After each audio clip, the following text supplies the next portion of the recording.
Boa noite para quem está aí na Europa, bom final de tarde para quem está aqui no Brasil. Nós somos o grupo Saber e Conhecer e hoje a gente vai dar continuidade aos nossos estudos das Cartas de Cristo. Hoje é dia 18 de janeiro de 2022. Boa noite a todos e bons trabalhos. Bons trabalhos. Cartas de Cristo, áudio 27, carta 6, parte 2. Quando estive na Terra, falava com as pessoas sobre o reino dos céus. Eu disse que ele estava dentro de cada um, e assim é a sua alma, é a morada do equilíbrio da consciência divina que deu para você o ser como um futuro homem ou mulher.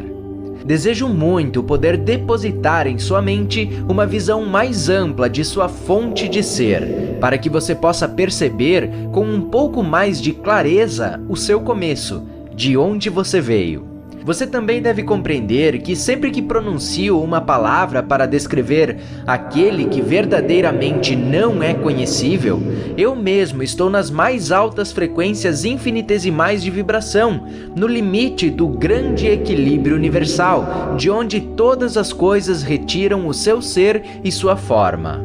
Se eu falar de uma montanha, uma imagem virá à sua mente. Porém, você não conhecerá a imensidão de sua estrutura, a resistência de sua rocha, os seus barrancos, picos e cavernas, a neve que a cobre a cada inverno, as cascatas caindo em mananciais quando se derretem as geleiras.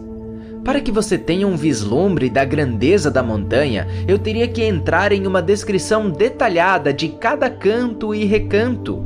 E mesmo depois da explicação verbal mais detalhada, você teria somente uma imagem mental para sua inspiração. Você ainda não conheceria a montanha. Se eu falar de um furacão, posso trazer à sua mente a imagem das árvores dobrando-se em direção à terra, arqueadas pelos fortes ventos, os muros desmoronando, as vigas se quebrando, os ladrilhos e telhados voando, janelas destroçadas, carros virados e grandes árvores arrancadas. Porém, até que tenha experimentado pessoalmente, você nunca conhecerá a força e o ruído daquele vento, o estrondo da alvenaria caindo e o terror que aquilo gera no coração das pessoas que têm de suportá-lo. E assim é quando tento descrever para você aquele que deu o ser a toda a criação. Você pode apenas imaginar, mas não pode saber. Você começará a ter alguma ideia do que tento explicar somente depois de ter experimentado por si mesmo tudo o que eu disse a respeito.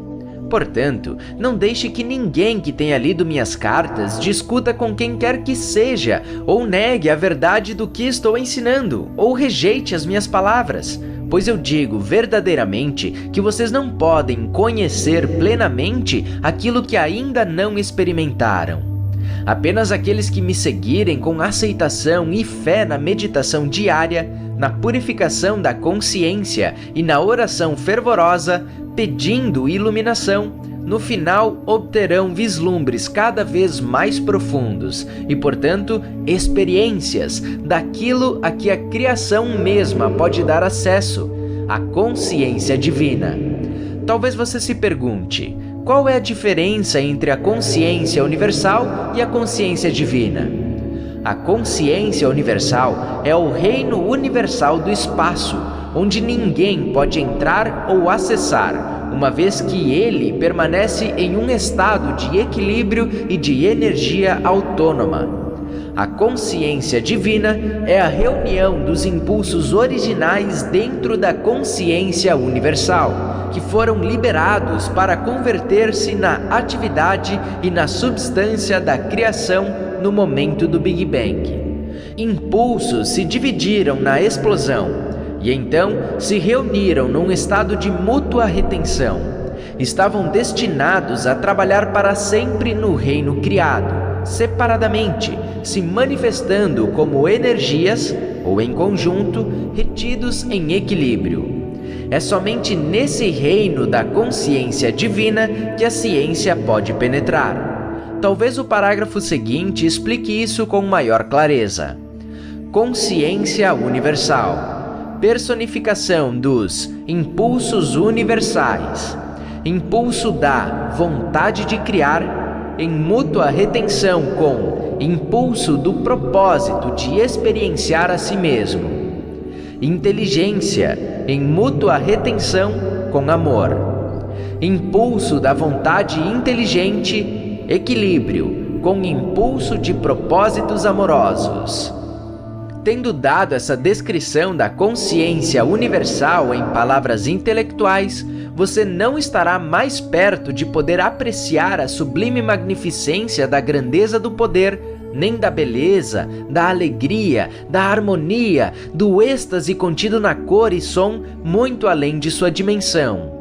Somente nós, que ascendemos nas frequências vibratórias de consciência até os portais ou limites do equilíbrio da consciência universal, é que experimentamos e podemos irradiar, sem desejar realizá-lo, o êxtase da autoconsciência do verdadeiro potencial, a maravilhosa alegria da realização pessoal sem levantar um dedo. Uso este último termo como uma metáfora, uma vez que, mesmo tendo a minha individualidade, sou ativo apenas em consciência e já não sou, de nenhum modo, físico. Não tenho sido desde a minha contínua ascensão espiritual em outras dimensões, depois de minha morte na cruz.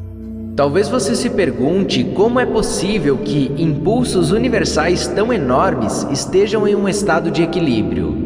Eles estão em um estado de igualdade e mútua retenção. O impulso do amor atrai e nutre, sustentando e mantendo sob controle a vontade criativa e ativa. Só posso explicar esse fenômeno usando estes termos simples.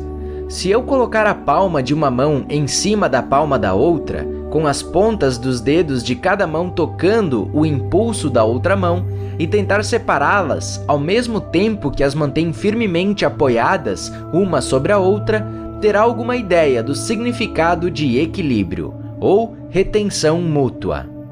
Além disso, você deve compreender que, ainda que as mãos estejam aparentemente expressando um fenômeno físico, na realidade são governadas e expressam impulsos que se originam em seu cérebro.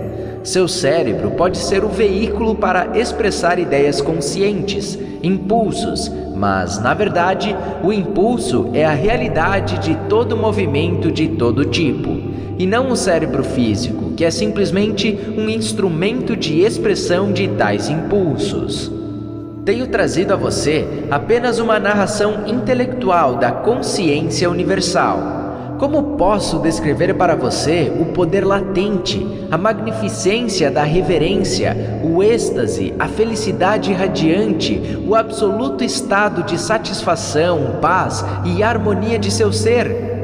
Ainda que você possa contemplar e compreender que, desta imensidão de consciência, o universo inteiro tomou vida e forma, você não poderia perceber mais que um elétron da vasta, incomensurável, alegre realidade que é a consciência universal. Para compreender integralmente a natureza da criação, as razões pelas quais o ego funciona como o faz e por que as entidades criadas sentem os impulsos que sentem, deve-se entender que a natureza e a qualidade da consciência universal são alegria radiante, realização, felicidade. Isso é o que eu chamei de o reino dos céus dentro de você, dentro de sua alma, dentro dos recessos mais profundos de sua psique, que é o intermediário entre o esplendor de sua alma e a sombra do próprio ego. Voltar a esse estado transcendente de glória, beleza, felicidade e harmonia do ser é o anseio mais profundo de sua alma. Esse anseio constante, essa recordação inata e inconsciente de equilíbrio e paz, felicidade e harmonia é o que impulsiona o ego, através da psique, a manipular o ambiente em seu favor. Seu firme propósito é o de trazer você de volta ao estado original de glorioso êxtase, do qual se formou sua alma, seu ser e sua forma. Porém, o ego pode conquistar alegria e prazer desejados somente por meio dos dois impulsos magnético-emocionais de ligação-rejeição, que são apenas impulsos materializados para dar a você a sua individualidade. Portanto, o anseio inato de reunir-se à fonte do ser se experimenta nos parâmetros eletromagnéticos do pensamento e do sentimento como mais e mais daquilo que deu a você uma sensação prazerosa anteriormente. Mais amigos, casas, carros, roupas, etc. Cada vez que o mais é conquistado, isso provoca uma pequena sensação de satisfação. Talvez uma exibição perante os vizinhos para enaltecer a felicidade. Marca-se um ponto e tem-se um pouco mais de satisfação. E logo a novidade passa, a nova posse se torna trivial, os sentidos se acalmam novamente, em equilíbrio, e começa o cansaço mental, a rotina se torna monótona e aborrecida. Para gerar um pouco de vida, o ego encontra outro objetivo a ser alcançado, para proporcionar excitação e prazer. E assim, a vida é uma perseguição sem fim de satisfações pessoais de diversos tipos, deixando a alma oculta, malnutrida, insatisfeita, ainda ansiando por algo mais. Mas o que é que meu eu mais profundo está desejando? Você se pergunta em desespero. Quando uma pessoa consegue entender a verdadeira fonte de seu vazio e de seu contínuo anseio interior de ter mais daquilo que me fez sentir bem antes, e começa a meditar para fazer contato com aquele que lhe deu o ser, um pouco de equilíbrio divino se filtra através da consciência humana. O vazio começa a diminuir.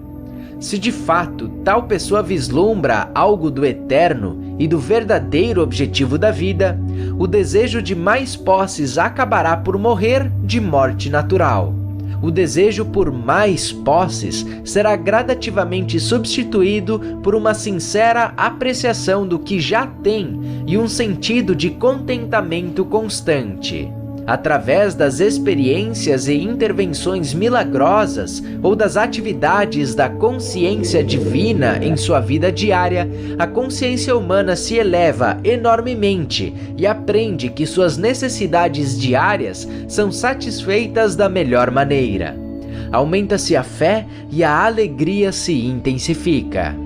Por isso tenho dito: não vim para ensinar você a pensar positivamente para atrair ao seu redor as coisas que quer e necessita. Vim expressamente para levá-lo de volta ao reino dos céus. Entretanto, não é somente por desejar mais posses que sua alma se encontra presa em sua morada secreta. O ego também utiliza o impulso emocional magnético de repelir, rejeitar, para assegurar sua individualidade, privacidade e segurança.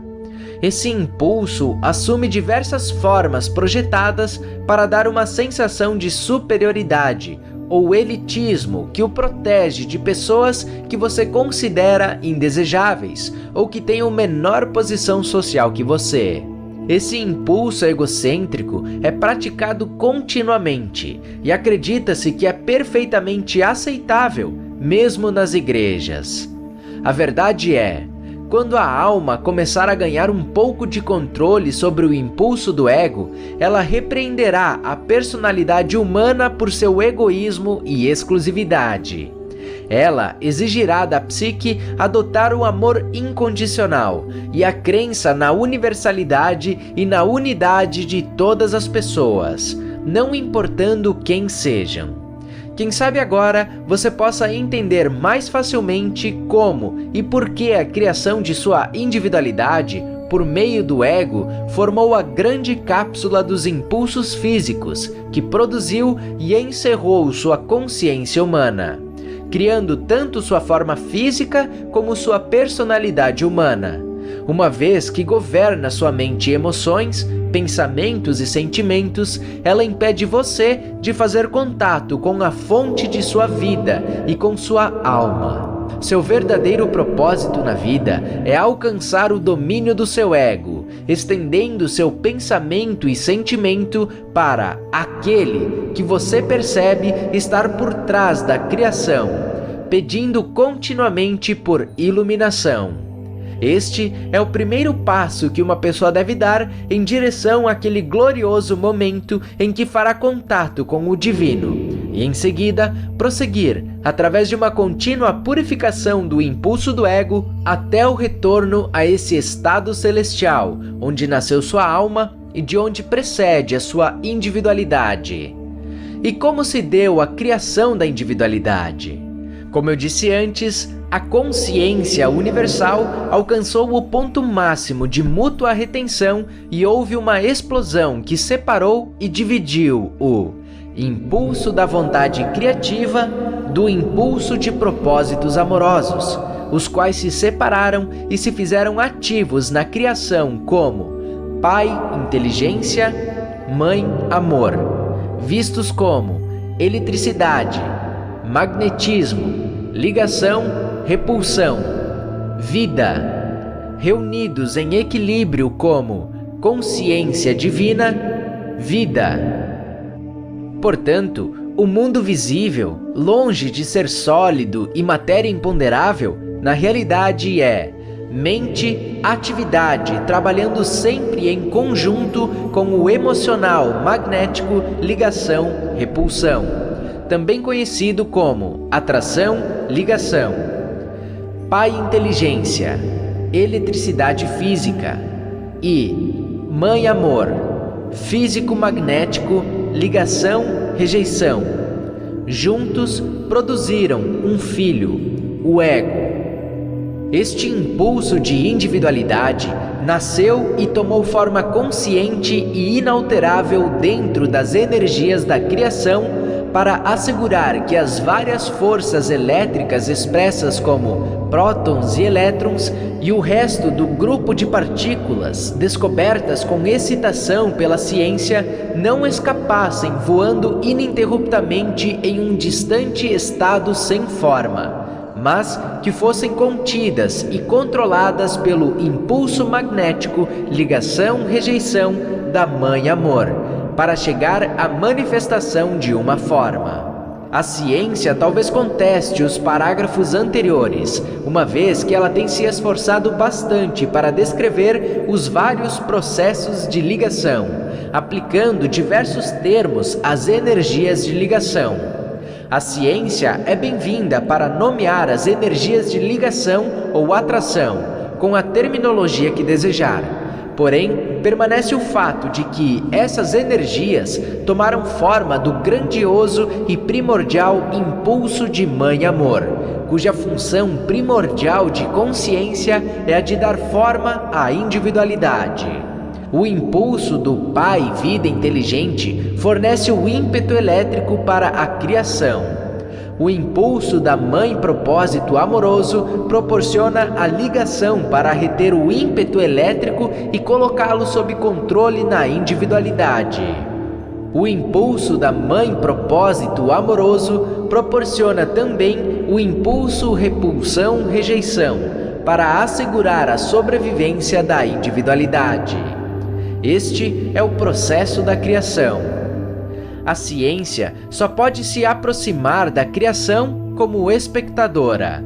Ainda que seus embaixadores sejam humanos e experimentem a vida neles mesmos, a mente humana somente pode observar o que foi criado. Não se pode entrar nos processos íntimos da criação, ocultos na matéria e nos campos mais básicos de energia. A ciência nunca será capaz de apontar o fator motivador X, a partir do qual surgem as energias que controlam a criação da forma individual. Porém, o que a ciência tem a dizer sobre a criação tem pouca importância para você como indivíduo. A ciência não mudará nem um pouco seu estilo de vida, sua saúde, seu ambiente, seus sentimentos pessoais e conquistas.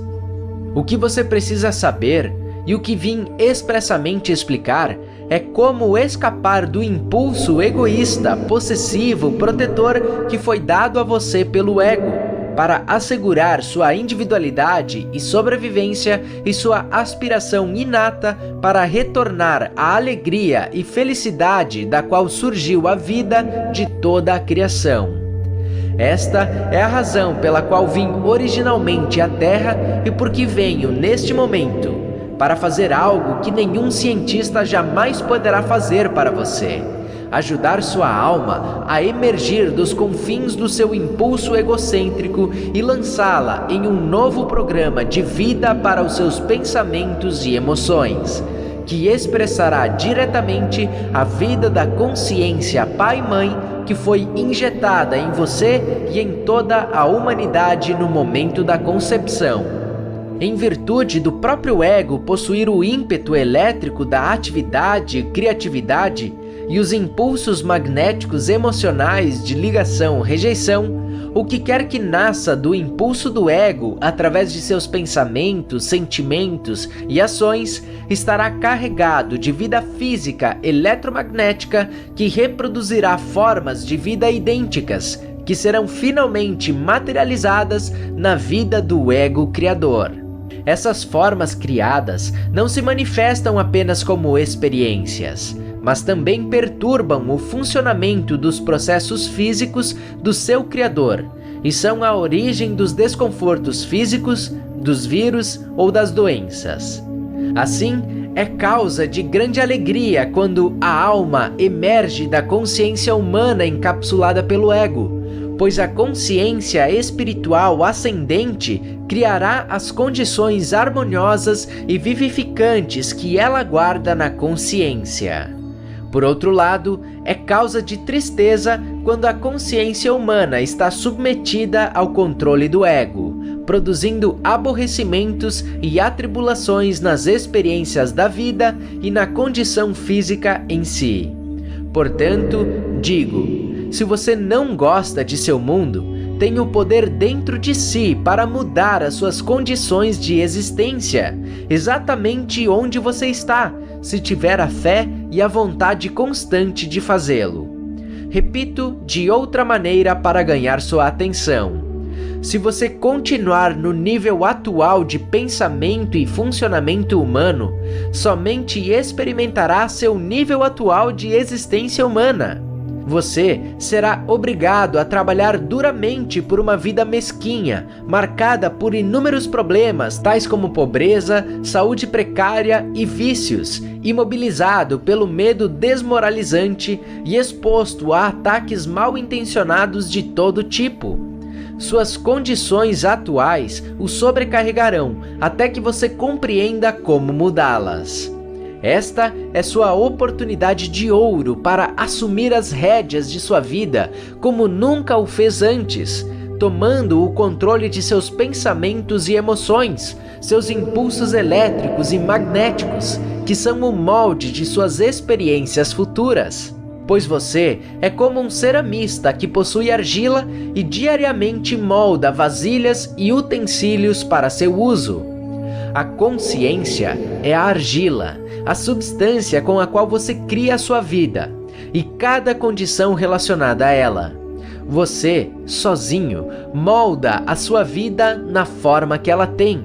Através de seus pensamentos, você pode mudar o seu futuro pessoal, se levar em conta as minhas palavras, compreender suas verdadeiras origens, acreditar nelas e utilizar este conhecimento em sua rotina diária.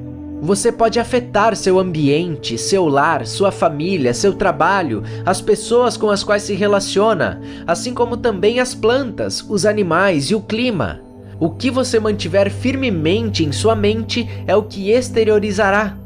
Portanto, é crucial para o seu desenvolvimento espiritual e para o seu desenvolvimento pessoal humano que compreenda plenamente tudo o que eu estou tentando ensinar a você.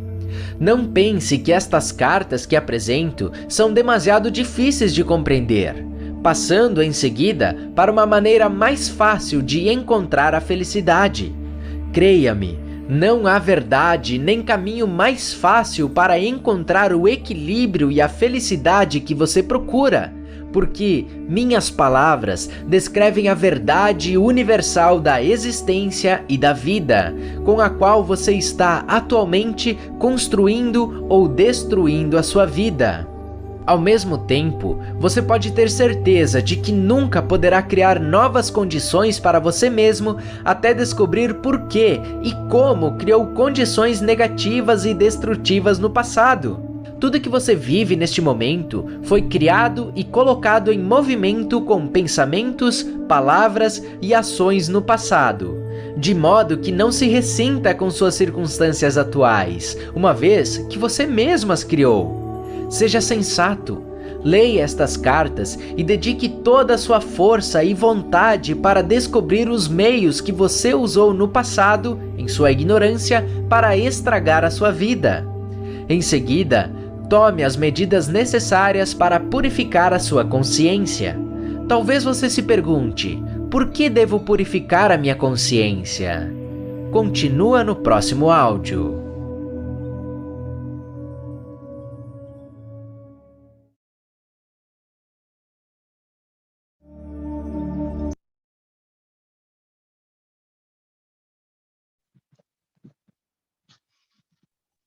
Pois é, Maravilhoso, né? Maravilhoso. veio para me bater isso aí. Ó, eu tenho sempre uma grata surpresa todas as vezes que o Wilber coloca as cartas de Cristo. Você quer falar? Você está achando que veio para te bater? Vamos lá. Fala você.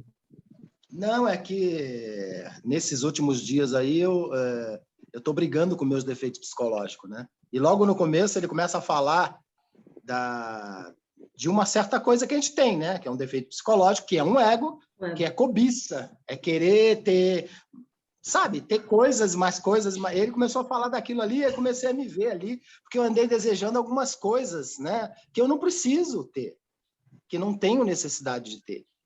Entendeu? Aí eu falei, putz, né, tem que cair na real, porque pelo que eu entendi, né, o ego foi uma criação necessária, só que a gente deixou ele dominar, né, toda a nossa individualidade, e a nossa vida é de acordo com o que a gente pensa, que a gente está fazendo fluir, né, fazendo acontecer.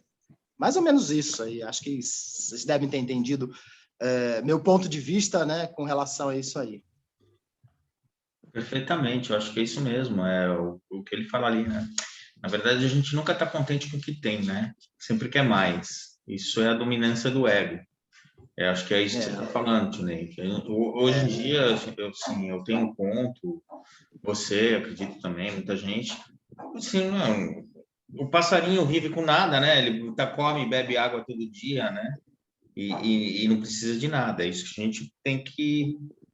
A gente já tem mais do que suficiente, né? Quando a gente olha principalmente aí pelo mundo, pelas pessoas que estão dormindo no frio, estão na rua, tudo isso a gente tem mais do que suficiente. A gente tem uma boa comida, tem um prato, tem tudo. Só que aí a gente agora acaba se pecando, porque quer mais e mais e mais, né? As pessoas, de uma forma geral, sempre pensam nisso, principalmente quando está ligado ao material, né? Então, com aquele físico, é o carro novo, é a casa nova, a roupa nova, um novo produto que saiu. Então, a gente tá sempre querendo mais dessa coisa e acaba não fazendo o que tem que fazer, né? Que é direcionar as nossas forças para ajudar o próximo. Esquece o verdadeiro propósito da vida. Para tentar caminhar para frente, aproveitar o nosso tempo e distribuir mensagem de amor, carinho e etc, etc, né? Tem várias maneiras de fazer o bem. Então, acho que é isso que ele está falando ali, que a gente acaba se perdendo, né? O ego acaba dominando no final. Então, ele mostrou tudo isso, que a verdadeira força é a gente querer caminhar para frente, né? E fazer o bem ao próximo. E a gente acaba se perdendo, né? Quer seja porque alguém fez mal para você, quer seja porque você quer mais, ou, enfim, você acaba se envolvendo no que a gente chama de Matrix, né? Que chamar a gente de louco, porque a Matrix é isso, esse mundo que não é o verdadeiro nosso, né? A gente sabe que não é o verdadeiro mundo, a gente vive ele para aprendizado, para estar crescendo e evoluindo. E no final, a gente acaba entrando no mundo de Matrix, né? Aliás, fala. E o que eu quis dizer é que eu já tenho o suficiente para ter todo o conforto que eu almejei. Sim. Aí a minha cobiça fica pensando em ter algo mais ou algo para mostrar para os outros, porque pensando que eu só vou ser feliz se eu tiver aquilo. E ao contrário, eu tenho que me contentar e agradecer pelo que eu tenho, né? E isso aí veio direto num pensamento que eu estava esses dias aí, né? Numa cobiça. Eu acho que aquelas sombras que eu falei para vocês estão debatendo em mim. É a gula, é a ira, é a cobiça, e todos eles estão vindo aí, aflorando, tentando manipular ou continuar me manipulando, como já fizeram ao longo da minha vida inteira, né? Eu acho que é mais ou menos isso. E agora eu estou despertando, a gente percebe, eu não preciso disso, eu não preciso daquilo, eu preciso o suficiente para sobreviver, ter conforto, dar conforto para minha família e ainda ajudar o meu semelhante. É isso que eu preciso. Exatamente. Né? Mas o ego domina. Vai, Latiana. Eu me perdi. Eu adorei as cartas de hoje. Adorei. Até fiz um tique nela para eu assistir mais tarde. Adorei. Muito bom, sim, muito bom. Embora as cartas que me tocaram profundamente foi a 21, a que eu mais gostei. A que eu mais senti, a que eu mais gostei. Até errado dizer isso, a que eu mais senti. Talvez ela tenha tocado pontos da minha vida. Eu chorei durante a apresentação. E assisti de novo, e sempre que posso eu volto nela. Interessante, né? Interessante. Quer falar, Sussoca? Na verdade, eu perdi metade do texto que eu desci para o andar de baixo, mas fica para a próxima. Eu perdi todo, mas é mais ou menos assim, é uma reforma íntima. A gente não se deve deixar levar pelo ego. Não. Desculpe. Pelos vícios e cobiças da terceira dimensão, né? Então é isso. Quem vai fazer a prece de fechamento? Tiana. Gratidão, gente. Tiana, Gratidão. faça essa prece hoje. Até a próxima. Pai nosso, que estais em toda parte, santificado seja o teu santo e sagrado nome. Venha a nós ao teu reino de bondade e sabedoria. Seja feita a tua vontade, assim na terra como nos círculos espirituais. O pão nosso do corpo e da mente, dai-nos hoje. Perdoa as nossas ofensas, assim como perdoamos aos nossos ofensores. E não nos deixeis cair nas tentações de nossas próprias inferioridades, mas livra-nos do mal, pois teu é o reino, é o poder, a glória, a justiça e a majestade para todos sempre. E assim seja, graças a Deus. Graças a Deus. Graças a Deus. É isso aí. Boa noite, gente. Boa Até noite. a próxima, então. Até a próxima. Até a próxima. Gratidão, hein? Gratidão a todos. Vamos lá, encerrar aqui.